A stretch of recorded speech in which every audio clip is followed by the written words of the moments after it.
Faites attention. Matthieu chapitre 4. C'est pour ça que je fais exprès. Ça fait 13 soirs que nous sommes en train d'étudier la parole. Je mets toujours Louis II, la King James. Que vous-même, vous voyez souvent les différences de traductions. Vous avez vu que même au temps d'Abraham, dans Genèse, l'ange de l'Éternel, dans nos Bibles, dit à Abraham, l'année prochaine, à la même époque, je viens vers toi. Mais dans la King James, c'est écrit, l'année prochaine, au temps de la vie. Donc l'époque dont on parle là, ce n'est pas un temps sur un calendrier. C'est une saison spirituelle. Au temps de la vie, the time of life. Donc je vous encourage vraiment, même si vous ne comprenez pas anglais, efforcez-vous à apprendre un peu. Parce que la King James reste l'une des versions qui a subi le moins de manipulation et puis de transformation sur beaucoup de choses.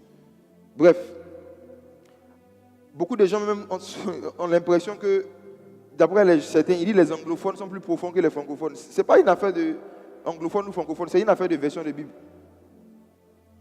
C'est une affaire de version.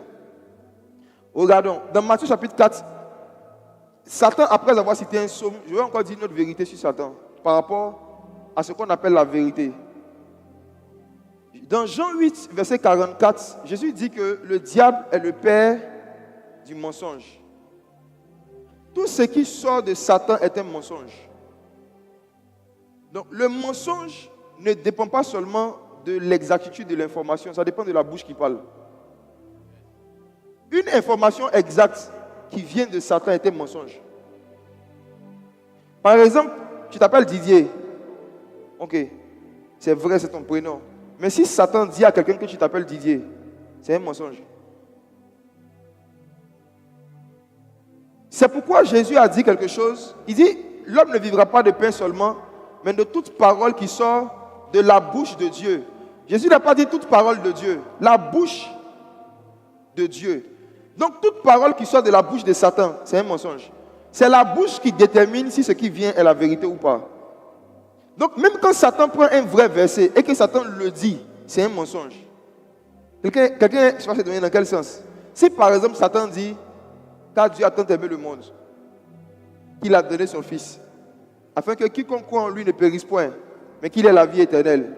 Si ce verset est prononcé par Satan, c'est quoi? C'est un mensonge. Pourquoi? Voici.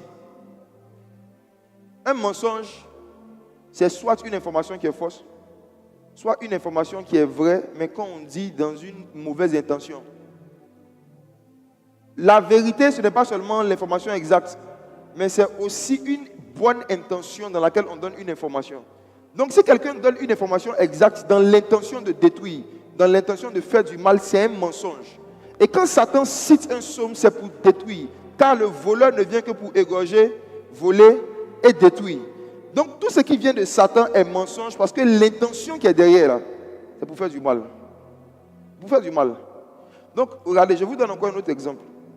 Vous pouvez rencontrer des faux prophètes qui travaillent avec l'esprit de python, souvent même l'esprit de cobra.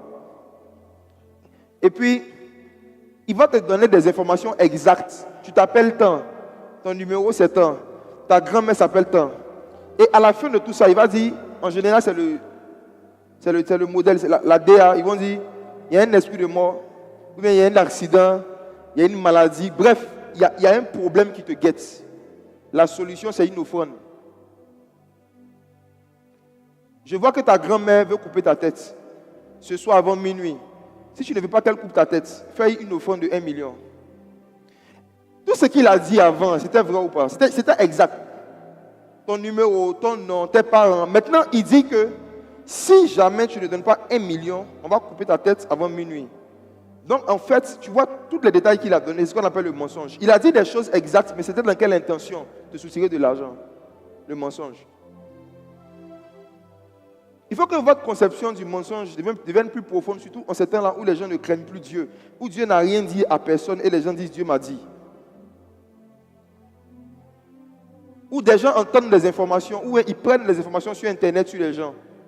Ils font du profiling, ils prennent les informations sur vous et puis ils viennent faire comme si c'est Dieu qui est en train de leur parler. J'ai vu ça plusieurs fois. Le mensonge. Donc, si je m'appelle Jacques, et que tu viens me dire, ton nom c'est Jacques.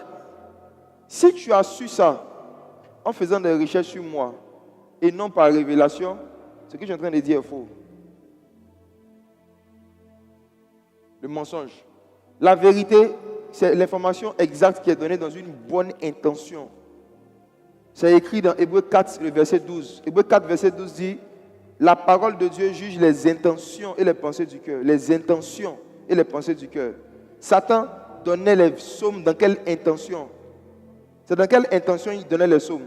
Pour que Jésus meure avant le temps. Il savait que Jésus devait mourir par la croix. Il voulait le tuer par parachutisme.